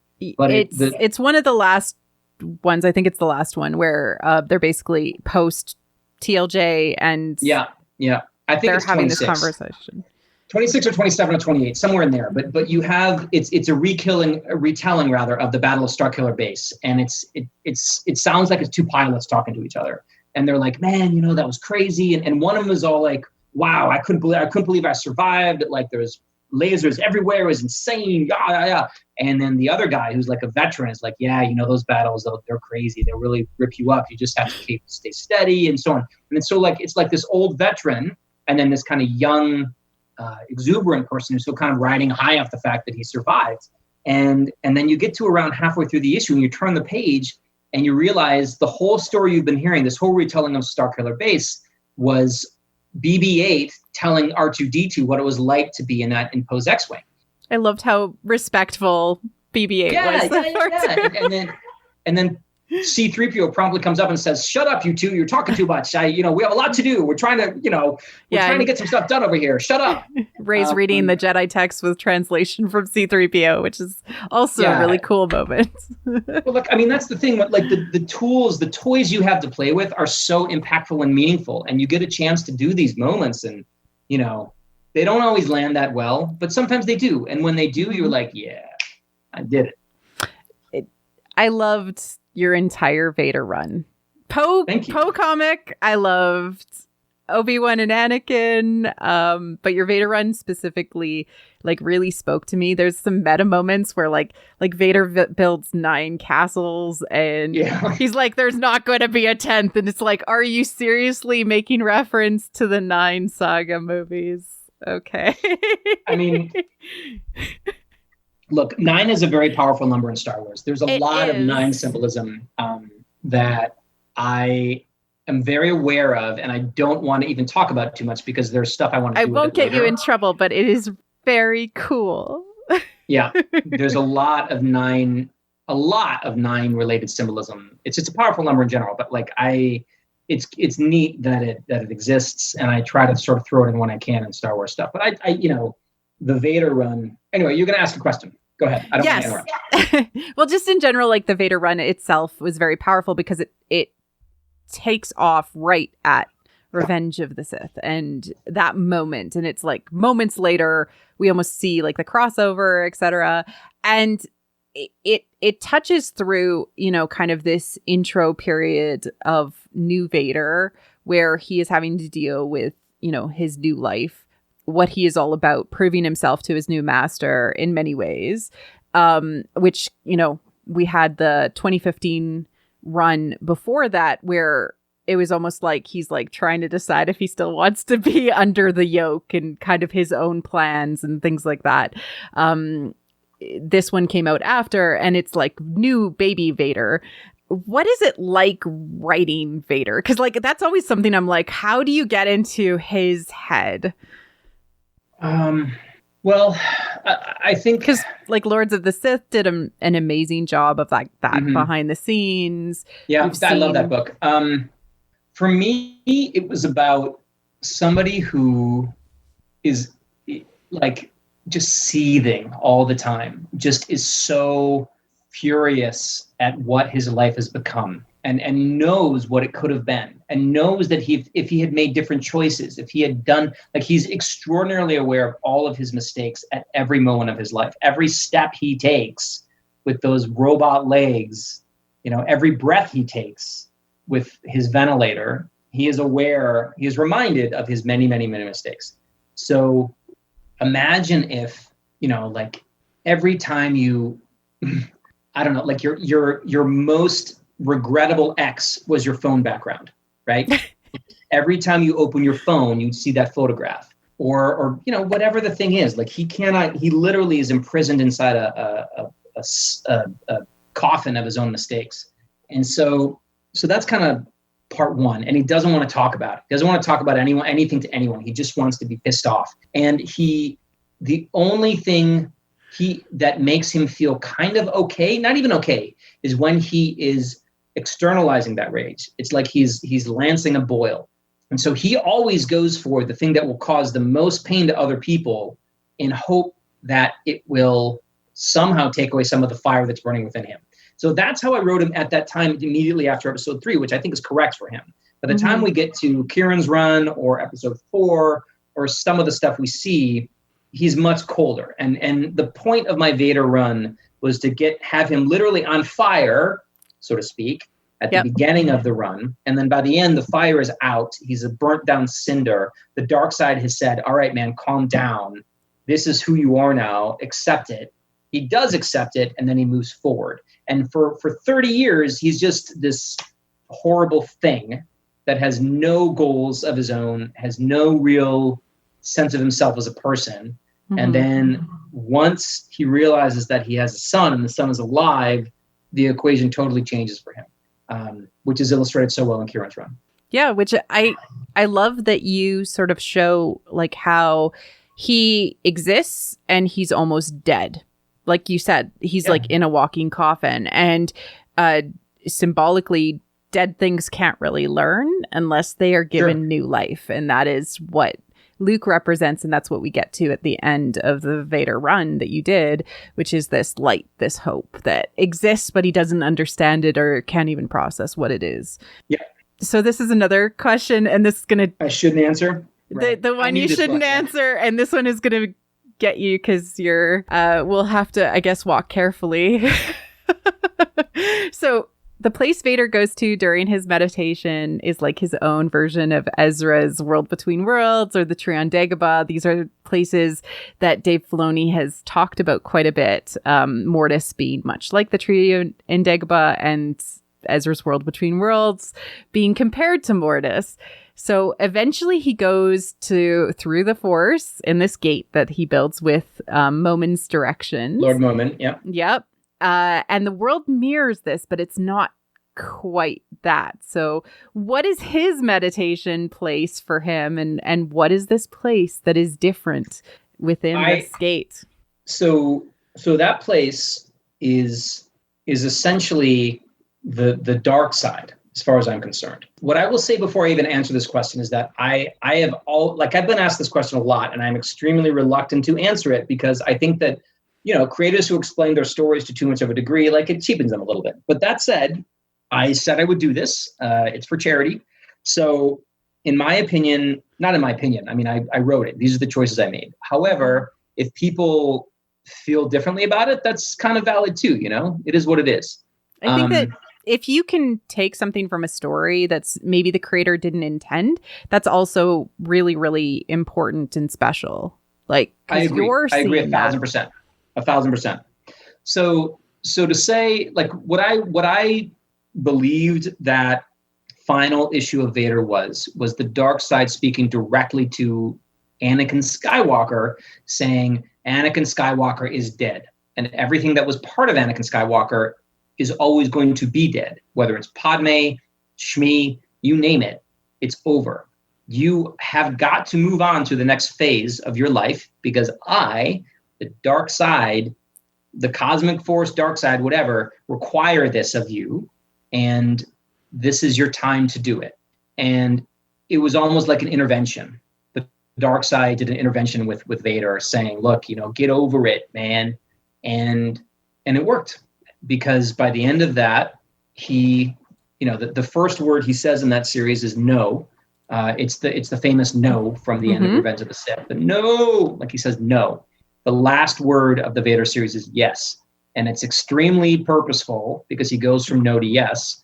And at the end of it, he's like, okay, I understand what I am now. That life I had is complete. And now it is time to move to the new life. And the dark side just kind of got it done. Just sort of, got it done. And so that's what I think issue 25 is. And, is that place the world between worlds? I do not think it is not the world between worlds. It is a direct, pure distillation of the dark side and the dark side's voice, so to speak. So I actually feel like it's almost like a vision that he experiences and he's in there. Well, yes, but Momin's body comes out of it. So it's not just a vision. Yes. An issue or two before that, I think it's the end of issue 23, Lord Momin, who is just a disembodied spirit in that mask, possessing all kinds of stuff, is able to pull his own body out of it and reconstitute himself. Now, at the same time, Momin's life ended at a moment where he was trying to do an incredibly powerful dark side thing that was messed with by the Jedi. But, I have my own opinions about what happened to Lord Momin, but you've already gotten a question that I shouldn't answer, so I'm not going to go into that now. Future storytelling. That's what we're saying. Yeah. I'd love to revisit Lord Momin. I thought he was super cool. I thought the way people responded to him was exactly what I was hoping for. I had his mask, like a storyteller. This isn't a video podcast. Otherwise, it's right there on my bookshelf here in the studio. So, when you create something that people care about in Star Wars and cosplay and are connected to, it really feels special. And I'm excited for, again, the High Republic stuff. Yeah. As that starts to roll out and getting to see people hopefully embrace those characters would be really cool too. I loved that he was an artist. Yeah. I felt like that was incredibly special because so much creativity comes from us, I don't know, embracing our shadow, our dark side, like, you know, and we pull that out to be able to tell conflict and to tell story and to challenge our audiences or the people that are, you know, viewing the art. And it was very special to have that be like, you know, you think art is only good. Well, actually not. Yeah. I mean, for me, that was a very, you know, new characters are not always easy to make up, but I'm an artist and I'm very familiar with the struggles of being an artist. I know how hard it is. So I can see how that could turn you to the dark side easily. Like your desire for an audience, your desire to sort of get to a level of purity in your work, your, you know, frustration with your inability to do stories to the feel, or, you know, create your art to the level with which you think it should be. All of those things could be drivers to the dark side because they're all like, you know, fear and desire and all of the things and anger.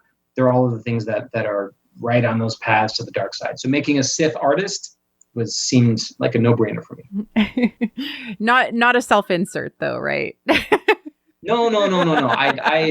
I find my art very fulfilling and gratifying, and I'm thrilled that people seem to connect with it the way that they do. I'm gonna go straight into a new question because it is actually related to Vader's meditation in that, you know, we see these butterflies, which symbolically are associated, especially in the prequel trilogy, with Padme. She wears butterfly dresses. She has butterfly hair. You know, and we see these, I guess they're blue. They could be white. It's kind of hard to tell. They're blue-white. Blue-white, yeah. They're this pure color, which is also associated with Luke later on in the comic. They're that color. They're the color of Luke's lightsaber. Yes.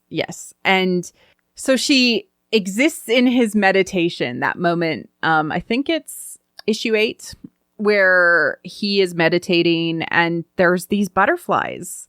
She's not literally there, but she's represented through this symbolism there. Like, she's important to him, obviously, but she's represented in this very light side way there. Like, why was this so important for you to like put in? So this is interesting. It goes back to one of those moments about interpretation, because I love that interpretation, but it is actually not what I put in the script. Okay, I want to know that. In the script, those are not butterflies, they're fireflies.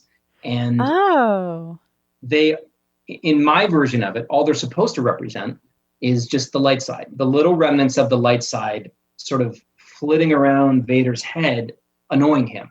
And so when you see him like reaching out little bits of the dark side and snatching them and crushing them, he is trying to get rid of the last little bits he's trying to let the past go, kill it if he has to. And so that's what was scripted, and that's how I saw it. But at the same time, you know, the idea that that's Padme and her version of the light and he's trying to get rid of it also seems very resonant to me too. So it's sort of, I like that just as much. It might not have been what I intended, but the interpretation is phenomenal. So I love it. I mean, she's such a potent symbol, Padme, like in so many ways. And I think, you know, it almost links back to our earlier discussion about atonement through life and atonement through death. Like what people mean in death is different than what they mean in life. And Padme dying, so Padme in her life was a very complicated, very alive person who made a lot of choices and lived her life and screwed up sometimes and succeeded sometimes and was very there. In death, she can become a road not taken for Vader. She can also be, depending on how you look at it, the reason for his fall. She can be all of these, she can be assigned with all of this meaning that she doesn't have a say in anymore because she's gone. Which is part of the value of death in storytelling, is that people can't speak up and say what they actually are. And we do that in real life too, like the way that people after their death take on a place in the narrative of history that is perhaps different than they occupied in actual life. You know, never speak ill of someone at their funeral is you know, that's that kind of thing. And the after death narrative that takes hold is not always the narrative that exists during a lifetime. And, you know, Vader uses Padme's memory for what he needs it to be, as a driver, as a fuel for anger and regret and pain. whether Padme would agree with those things if she was alive, I mean, we saw it in those last moments before she died. She'd be like, you're breaking my heart. Like, this is not what I wanted. This is not you. I'm done. I'm out. Yeah. And she died in misery. And it's so sad to think about. Like, she was such an amazing, like, I know she's not a real person. I get it. But God, what a tragic thing for her to have to deal with. And just fell in love with the wrong dude, and couldn't get him out of her head. And it took everything. And she tried and it failed. And she's kind of left by the wayside, which sucks because she was fantastic. She was a queen. She was a senator. She was a warrior when she had to be. She was, very smart, very thoughtful, very empathetic. And she fell in love with the wrong dude. But in the end, she was right. Like, it took 30 years. Yeah, look, I suppose, like, I don't know, like, if you asked, if Padme sort of could have been asked, like, this is what will happen from your life. This is what your life will be if you get together with Anakin Skywalker. That's a good question, right? Like, yeah. Do you think she would have been like, well, okay, or do you think she would have been like, I will be the mother of two heroes I'll never meet. I will be the wife of a man who goes on to be one of the most feared and reviled men in the galaxy. I will be arguably the reason he becomes that man. My legacy will be twisted into this horrible thing that whatever good I do, like, I won't be able to prevent the things that I want to stop from happening. I mean, she's considered to be Palpatine's biggest supporter, like, when in his rise, right? So that is a complexity. I mean, Jar Jar, he called for the vote. But I mean, Mon Mothma refers to her as somebody. I know. You know what I'm saying? Like, yeah. Look, so, like, I think I hate sometimes I hate digging into Star Wars stuff for this reason, because it becomes so sad. Like, Padme, like, she's awesome until you dig deep down, and then it's just a horrifying tragedy. And what moment she, I'm sure she had moments of joy in her, 23 years of life or whatever she had. Like, I don't know how old she was when she died, but I think it was around that. And like it sucks, it's terrible. So anyway, but she's awesome and her dresses are cool, and I'm sure they're out there somewhere. Just giving me hope. What are you doing? Yep. No, and I think that you're really coming to a really interesting point, because you and I, as like living, breathing Star Wars every day, recognize the overall tragedy of these characters that we love and we live with, right? That they are not able to maybe get past, in the Greek way, the fates have a plan for them. If the Force taps you on your shoulder directly, you got to run away. And I this issue has not come out yet, but I addressed this directly in Star Wars #5, which will be out soon. Thank goodness, the comics will start coming out again, because you think about what the Force does to people, and it's kind of like, you get to have these powers, you get to be this demigod or a god within the Star Wars galaxy, the universe, and only upon dying, if you adhere to its rules as closely as possible, do you get to ascend to this position of, in theory, extraordinary power. But you have to give up your physical body to do it. You have to give up your ability to eat good food and touch someone you love and all of those things to have those abilities. And it's a drag. And even that, Claudia's amazing certain point of view story, Master and Apprentice, covers like how painful it would be to be separated from the Force, because you're happy and you're satisfied, but you're coming out for a reason, to give guidance and wisdom to the generation that is living, that is trying to do things differently. And there is no difference to a cosmic force that sees us all as ants between light and dark. So what does intention actually mean at that level?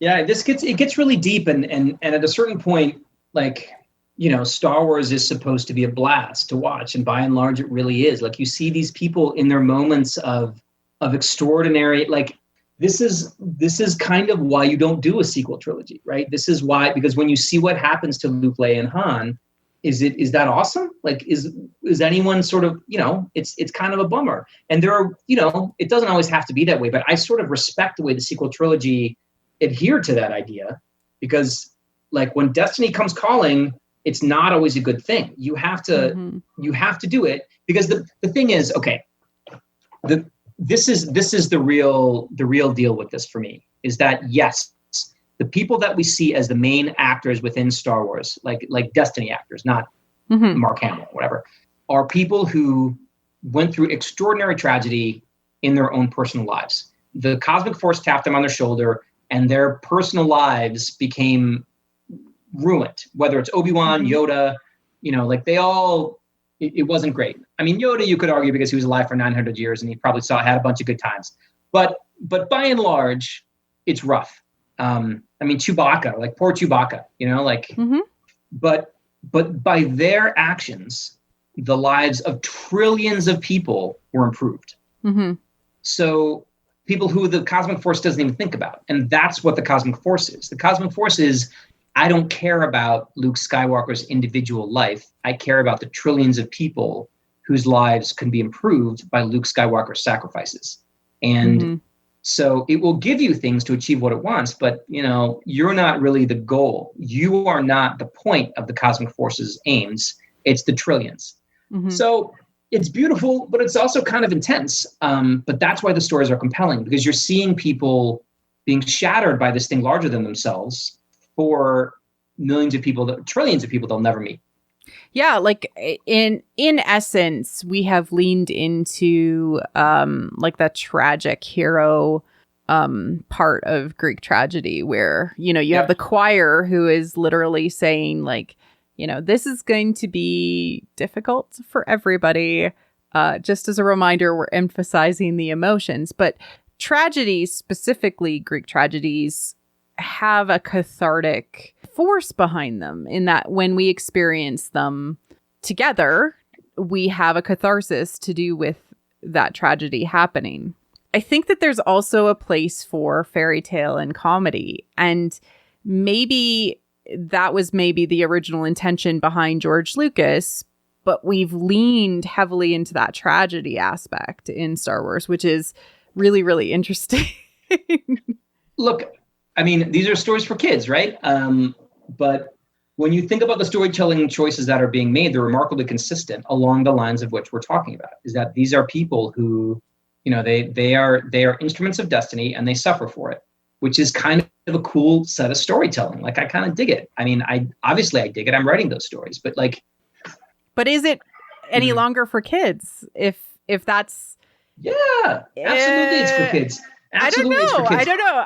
It's workable on all these levels. Like, I didn't know it. Like the analysis of the cosmic force, and the fact that Luke Skywalker is a tragic figure, like those things weren't part of my analysis until recently, until like the end of Last Jedi. Like, you don't see it that way, and that's why it all works. That's why mythology works. When I first experienced the Greek myths, they were just a bunch of cool stories about kind of superheroes, right? Like Zeus and Hera and Athena, and not all of them people are tragic. Like, some of them are, hey, this person fades off into obscurity, or we don't touch that character any longer because they are no longer, their problems are no longer or they are no longer required of the cosmic force or the fates or the gods. Yeah, 1,000%. I think it's like they just. I don't know. There are people who love Jar Jar, right? Jar Jar Binks. He's reviled by some and loved by others, which is great. I like Star Wars. Just like I'm not a prequel kid. Right? I was aged out of that, but I saw them obviously many, many times in the theater, and they worked for me on a different level because they were still Star Wars and they worked. But I know that people who start those prequels were their first experience of it. Yeah, that's their Star Wars, because that's what they were the. What is it? The prime age for Star Wars is 8 to 12, because that's like the age. Yep. And I think, we go back to 7, 8, and 9, right? And I think 7 is absolutely in that sweet spot. I think 8 is very complex, but so is Empire, right? And then I think 9 goes back to, it's very much like, it's really A New Hope, Empire, Return of the Jedi. Like, it's very much that same kind of thing. Like if you look at what Jedi did, and there are elements of Jedi that I love. But, there's other stuff like a second Death Star. Come on. Like, I love it. And I would never, but like, let's get real, right? He just did the same thing again, kind of. And yes, it's awesome in so many ways. But, Darkside users who are constantly dead don't really learn. Look, it's fine. But like, there are things about the original trilogy that you're like, you have to be like, what? Why did that happen? And everybody's version of why did that happen? Why was that choice made varies. But it's the same kind of discourse that happened with the prequels, same kind of discourse that happened with the sequels. It is just when these are, and it goes back to like the first thing we started talking about 20 hours ago, whenever this began, that this is mythology to most people. It's history to most people who watch it. Not all, but many, many people. Certainly anyone listening to this. Yeah. It's a sacred story. Anyone listening to this podcast certainly feels that way about it. And so when something happens in it that is, whether it's Dexter Jetster or some element of 9 you didn't love or whatever the thing is, or an element of 8 you didn't love, an element of 7 you didn't love. Like I have a friend who I'm not going to name. Or the prequels just in general. Like there's a lot of weird stuff, that weird, tick thing that Anakin jumped on. Like, it's cool, but still. So I have a friend who is a prominent astronomer, and he hated the fact that on Takodana, they could see Starkiller Base firing to destroy Hosnian Prime. Because under I realize Star Wars is space fantasy as opposed to sci-fi, but under no kind of even loose interpretation of the rules of physics could you see that in a galaxy that takes light. You have to go to hyperspace or light speed to get from planet to planet. It's impossible. It looked cool, but he's like, it just took him out of the movie to such a degree that it sort of broke it for him. And different people have different things that break Star Wars movies for them. But they're still awesome, and there's always stuff that you love, and there's always stuff that makes you really happy when you watch them. So, there is it's very hard to find a perfect Star Wars experience other than maybe my stuff, but not really. I love that we are sitting here talking about this thing 40 years after it was created, more than 40 years, and there's still we're getting into some very deep stuff. It's very rich. It's wonderful. Hope people enjoy this kind of this kind of. Is this what these podcasts are normally like? Or yeah. Okay, good. Then I'm glad we're serving your audience properly. Exactly like this. We'll get through the ones you shouldn't answer because we were kind of on the Force. So tell me how you envisioned the dyad manifesting when Rey and Ben / Kylo were not aware of it, because you actually do have an example of that at the end of the Rise of Kylo Ren. So, what did you consider? What did you think about? Because it obviously existed before. Yeah, it did. It absolutely did. I think it existed. Again, this is just my opinion. This is not canon because it hasn't been made canon, but I believe it existed since they were. You put it in. I did. But that part is canon. The idea that when Ben turned, Rey felt it, that is canon, which is cool. My perspective on that is that a dyad is clearly an extraordinarily rare thing. I mean, Palpatine says as much in Rise of Skywalker. He said, this has not been seen in generations, I think is the line, something like that. Cool storytelling thread right there for some amazing author to pick up. Just pointing that out. What was the last dyad? Sure. Yeah. So if only we knew of some authors who are working on something set generations before. Anyway, so which is not a suggestion that there will be any sort of a dyad in High Republic stuff. Who knows? Thank you, lawyer Soule. Yeah, I have no idea what will happen in the High Republic, none whatsoever, and I would never tell you if I did. But with respect to the dyad that we do know about, which is Ben and Rey, my feeling is that it's rare, and it's something that's so rare and weird that I can't imagine that Palpatine was clearly a scholar of the Force and all of the many things that it could and had done. Luke Skywalker was the same, and those were Ben's two teachers. So, Ben, obviously Palpatine through Snoke. So in theory, Ben might have heard that such a thing could have existed, but it's hard to think that Luke would have had a unit in Jedi in his temple, when I do a semester on Force dyads, at most it would have been a mention. Sometimes in the past, there were people who were deeply connected through the Force and they could do things that other people couldn't do. The end. But if you've never experienced that, it's the metaphor of a blind trying to describe the color blue to a person with a blind sense of birth. You don't know what it is. You don't know what that is. You can't until you've experienced. You don't know what it is until it's been labeled for you. You don't know what it is. So my guess is that both Rey and Ben felt things throughout their life. Rey was younger than Ben, so once she was born, I would guess maybe he knew when she was born, like something changed in his life, or his sense of the universe changed a little bit. That's not canon. We're just talking. We're just theorizing here a little bit. But I think that they both had a sense of something outside themselves for their entire lives and didn't understand what it was until they met each other. And then they met in a moment of really extraordinary conflict. And so it wasn't really, I don't know that's when I'm guessing it really sort of started to sink in more around 8. Obviously, like we see it happen in 8. Well, like they felt it because, like, we have these references to Kylo's, like, I feel it too. Like, there's something here, and not being able to describe it exactly, like what you said, like trying to describe something that nobody else could ever understand. It's like everybody else is blind, and only us two can see the color blue. Yeah, that's a great way to put it. They had no idea, and they probably. Because Luke died too, so like there was no one either one of them could go to explain what this was until Palpatine labeled it for them, and then they didn't have much time to sort of think about what that meant. So I would like to, and who knows? Maybe Rey read about it in the Jedi texts. It's hard to say. This is all extremely speculative, but I think in terms of the way they experienced it, it was just very simply there was something they knew that was outside themselves that they were connected to that they didn't understand and couldn't access, and that's it. Yeah. And a feeling, visions, because they're all Force users. It was all up for grabs potentially, but we do have one real connection, which is Kylo experienced something incredibly bad and Rey felt it.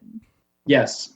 Although, do you think that moment was bad for him, or do you think it was like a release for him? Ooh, good question. I think that it was bad in that kyber crystals represent your heart, your soul, like who you are. They're deeply connected and bonded to you. And then when you actually bleed a crystal. Yes, but the moment we're talking about happened before that. When he killed Ren. Yeah, when he killed Ren. Yeah. So it was when it's me explaining my stuff again a little bit. I don't like to do this. The moment that Rey felt him was the moment that the dark side, that he opened himself to the dark side completely. The bleeding of his crystal was a different thing. It happened later. And it was obviously very, very formative. And that's why the crystal cracked and all those things. But the moment that Rey felt him directly was when he opened himself to the dark side. Because at that point, Rey and Ben were on the same frequency. So whatever Rey felt outside herself was kind of like what she felt. Because she's a light side person, basically, even though she's a Palpatine and yada, yada, yada. But her experience with the Force was primarily through the light side, I would think. So what Ben, let's put it this way, through the light side with sort of like a frosting of dark side, because she hadn't accessed the dark side stuff. And that's basically what Ben had done too. The light side all the way with a little tiny frosting of dark side, influenced by Snoke, whatever.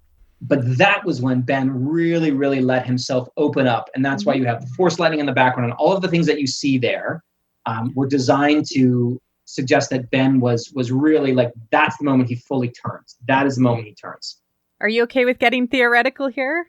Sure. Okay, so Dave Filoni and George Lucas talk a lot about how the dark side is selfish and the light side is selfless. And George had this really amazing conversation where he talked about kind of how he views his life. And he talks about kind of this selflessness and selfishness. And selfishness in his mind, using the same words as he uses to describe the Force, is pleasure, right? Like power, control. Yeah. You're tapping into these quick hits of absolute, extreme emotion. And it feels good to punish others. It feels good to get your way, but it's quick and it hurts once it's gone. Kind of like a hit of drugs or a hit of endorphins, etc. You kind of become, in a way, like a slave to that, because to get that feeling again, you have to go back and be more extreme and do more to get that feeling again of that pleasure. Whereas the selflessness is joy, is compassion, is giving of yourself to others. And when you seek joy and you seek that compassion and that selflessness, it lasts longer. That feeling that you get, that warm fuzzies in yourself lasts longer rather than, the pleasure, which is this quick hit. Yeah, that feels exactly right. So to your question, I do think it did feel good for him. However, the loss immediately after is why Force users always feel alone, always feel horrible, always feel trapped, because they have no way but to intensify the dark side, because that's how they get what they get. Yeah, I mean, that's exactly right. And I think that's what poor Ben, like he was in a place where he felt he had no control in his life for all of it, whether it's Snoke or Luke or his mom or dad and anyone. Like he just felt like he was on this path and he had no choice but to follow it. And so that killing of Ren for him was a moment where he took control, and it felt great, and he didn't want to give it up, and he knew what it was costing him, but at that point he almost he had nothing left to lose. And so that's when he goes, the next thing he does, like he knew what that meant when he allowed himself to access that level of feeling. And so that's when he kills Vo a few pages later, he doesn't even seem like a big deal to him. He's like, well, I'm here already. It's not like this is like I've already transgressed. This is what it is. This is who I am now. And when you see him, he has moments in the films and whatever, like where he goes kind of insane, he'll smash up a computer console or whatever it is, but like he's kind of matter of fact about most of the time. He's kind of just sort of like, well, I'm an evil, this is who I am. And I'm going to, like when he kills poor Lor Santeca, or like he does the things when he questions Rey, like the things he does for he's just, this is who I am, and he's living in it. And I wanted to illustrate that very clearly with the way he kills Vo. Like he's been told, you're the new Vader. This is your job now. Yep. The thing that everyone's so afraid of. And I don't know. It's a really interesting thing to think about, like how I think that character, Ben Solo, Kylo Ren, he could have been, I don't know, not as interesting as he is, but he is extraordinarily interesting. There's a lot of meat on the bone there. And if the thing that's, you compare him with any of the real deal, the high level characters in the saga, whether it's Obi-Wan Kenobi or Poe Dameron or, I don't know, Han Solo is a great, you're interested in seeing their story almost at any point in their lives. Solo's box office notwithstanding, they're always doing something interesting within their timeline. Their story is always fat. They never have a boring, like Lando Calrissian never had a boring moment in his entire life. Like I would watch that guy at any point. Leia is the same way, and we've seen a lot of her story sort of played out from Bloodlines to there's a lot. So I don't know. It's part of the joy again of being part of the shared universe, where I get to do a little bit of that and add that complexity and fascination to these stories and these characters at any point in their timeline. I think there's something about Ben Solo where Ben Solo, Kylo Ren, and I know that you separate them. I don't as much, because we have these glimmers of hope, etc. And that he is complex. He was never given a choice. So it's like the idea of trying to fight against fate is empowering, because, many people are born with a fate that they can't control. Like they're born into terrible circumstances. They are born into the wrong family. They aren't given a choice in a way. And you want to cheer for something other for that person, especially the son of Han and Leia. Yeah. I don't know. It's a tragedy. Like Star Wars by and large is a tragedy. And the way that it's played in the films in particular is that it's not a tragedy, because you see the big celebration at the end, and you see these adventures and all that stuff. But you think about all of the price that has to be paid for that celebration, and it's significant. That's consistent with, difficult storytelling like Shakespearean comedies even, and happily, even though they had their, heroes go through the most difficult times. That's pretty consistent. Everything ends up kind of okay at the end, even though it had to be pulled together at the last moment. Yeah, it's good. I think the thing that I really love about Star Wars is that the more you think about it, the richer it gets. And the thing, like, I'm only causing you to have headaches today. No. Believe me, this is not the first time I've thought about this stuff, and hopefully that's apparent in the work. But the more you think about it, the richer it gets. But also, like, the real, there's all these questions, and people have talked about, like, the Jedi and the prequels are kind of, they make very questionable choices in many ways. The Jedi mind trick is a questionable tactic for Jedi who are avatars of the light, and so on and so forth. Like, there's a lot of things in Star Wars that if you really drill down, you reconsider in some ways. But I like that because the truth is the Star Wars storytelling is by and large very much internally consistent, even when you drill down. Like, when you say, well, Luke, Leia, and Han's life ended up being kind of not ideal, then you say, well, they were tapped by, it goes back to what we were talking about at the very beginning. They were tapped by destiny. And in mythological storytelling, which is what this is, when you're tapped by destiny, you can't expect a happy ever after.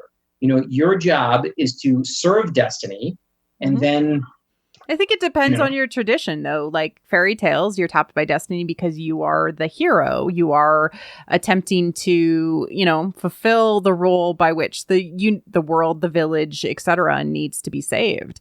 And, some Greek stories of heroes and demigods end up happy. I think it's just depending on what is the purpose of the story itself. Is it to tell a story of hubris so that we have catharsis, we have an understanding of the tragedy and how that relates back to ourselves as we view it? Or is it, something else? I don't know. But that's not this though, right? These aren't hubris stories. These are people who Anakin is. Okay, Anakin, yes. Anakin is the example, but Luke isn't, I don't think. And I think Leia's not, Han's not, Ben's not, like, Rey is not. Like, these are people who, Obi-Wan is not, Qui-Gon is not. Like, to me, I think that the whole point of the prequels was to allow us to view Vader as somebody who we empathize with, which is hard to make the heart, like the most evil person in the galaxy, somebody that we empathize with. That was the goal. Obviously, I agree with you. I'm not sure that it was. Like, I think the success of that has come with time. Oh, yeah. Has come with a recontextualization of what we saw there, particularly in the light of all the other storytelling we've seen, whether it's the Clone Wars TV show, Kieran's book, my book, Greg Pak's book, Dark Lord of the Sith, there was a lot of storytelling with Vader that has done a really good job of presenting him in a different way. That I think is great. And when you look at all of that with the prequels, it really does create a very fascinating, complex character. And again, Ben Solo is the same. Ben Solo, Kylo Ren, it's the same. Like, it's very fascinating. Their fall is not, they didn't fall the same way. They didn't fall for the same reasons. But Anakin to Vader directly informs Ben to Kylo, which is, and even though, like, there's no real evidence that Ben knew anything about Vader's fall. Yeah, we don't know that he knew that he was Vader's, like, grandson until he has the mask or whatever. Right. But I think it's like, you think about what your parents tell you, what your grandparents tell you, and all that stuff. Like, it could be like he had a feeling. Like, or even just kids, like, your grandfather was a great don't know that Jedi, they were like, kids that don't know that they were adopted or whatever, and they're like, I got this feeling. Yeah, the things that they omitted in telling him stories about his family, the story, like, who knows what he knew. I think it's arguable that he knew that his father was Anakin Skywalker, or his grandfather was Anakin Skywalker, who had become Darth Vader, who was instrumental in a lot of stuff. But like, what he knew when he was 12, what he knew when he was 15, like, I don't know. Like, it's maybe he didn't even care that much. It's hard to, like, I think, again, this is not canon. I haven't written it. Nobody's written it yet. But my feeling is that the sort of Vader hero worship stuff happened after what we saw in Rise of Kylo Ren, I think. But again, I don't know for sure. That's not, I didn't do it, so it's not don't take that as gospel. So we don't know exactly when that happened. We don't know. Yeah. That's just my instinct. Yeah. I don't want to get you in trouble, so we'll just back right off that. But no, I think that's really interesting to think about. And I am very much looking forward to the High Republic. Yes, absolutely. Especially when you brought together the dream team, the Avengers. Yeah. Because I love all of the storytellers that are going to be kicking this all off. I'm really looking forward to reading it. Your edits are due soon. That's what's due. Yes. My edits are due, frighteningly soon. But it'll be okay. I'll get it done. Soon. Yeah, I'll get it done. I think that fans are looking forward to having a new sort of written format to dig into, the chance to explore a very different time period. I'm really looking forward to seeing what the brain trust has come up with, especially since, as you said, it is just the tip of the iceberg. Yeah. I think everyone will be really excited, and we, the five of us, so that's, obviously me and Justina Ireland and Claudia Gray, Kevin Scott and Daniel Jose Older cannot wait for this material to start dropping. It feels like it's been ages since we started working on it, but that's all of the time we put into it has resulted in a really cool story. So we're just excited for you guys to see it. The most important thing that I love that you have been able to do is the five of you working together and communicating so closely. So you're actually weaving the tapestry, as you said, and working together to do that. Yeah, no, we talk constantly. We have, weekly calls, we have Slack, we have, we talk, we text each other. Like it's very much, I had a question just the other day about, I'm doing this thing. What do you guys think about it? And everybody sort of chipped in and their input was super valuable. So it was, it's, I've done a lot of work in Marvel and DC Comics, as I mentioned earlier, and that Star Wars stuff, but also superhero. And so you end up doing a lot of work with multiple writers and so on, and crossovers, what have you. And this High Republic work has been really just hugely gratifying in terms of the way we all contribute and the way that it's all very giving, and nobody's precious about their ideas. It's just, let's make it as good as we can. Let's make it great. I love that you get a chance to be a maker of your own in the Star Wars universe, because this is like untouched territory and you get to forge a new path. Yeah, that's a big part of it. That was a big part of it from the beginning, is trying to do something that didn't have to be interwoven with the existing storytelling to such a degree. Like, you write a Poe Dameron comic or Rise of Kylo Ren, and it really has to be aware of all the other stories being told at that time. But this is our little playground. So we're having a blast, and I think it's going to feel, like I said, really fresh and cool and new and exciting when people get to it. Thank you, Charles, for coming on the show and doing this amazing charity auction to help independent booksellers. Thank you. Where can people find you and everything that you're doing? Well, the best place to keep up with what I'm doing is just charlessoule.com. There is a prompt to sign up for my newsletter there. I sign up one per month where I talk about whatever I'm working on, which often includes Star Wars stuff. So I would say sign up for that. There's a lot of exclusives and things like that I put off of that newsletter. It's I know newsletters are kind of a pain, but this one is, I think it's particularly good. So that, I'm also super active on Twitter. I respond to lots of people when I can. And that is just Charles Soule is my Twitter handle, @CharlesSoule. So those are really the two main ways to do it. I'm on other, like Facebook, whatever, but like it's really Twitter and then my website. There's a contact form on the website if you have questions, but again, Twitter, newsletter, you can find me. So. Okay. Thank you again. Thank you. It's my pleasure. This was awesome.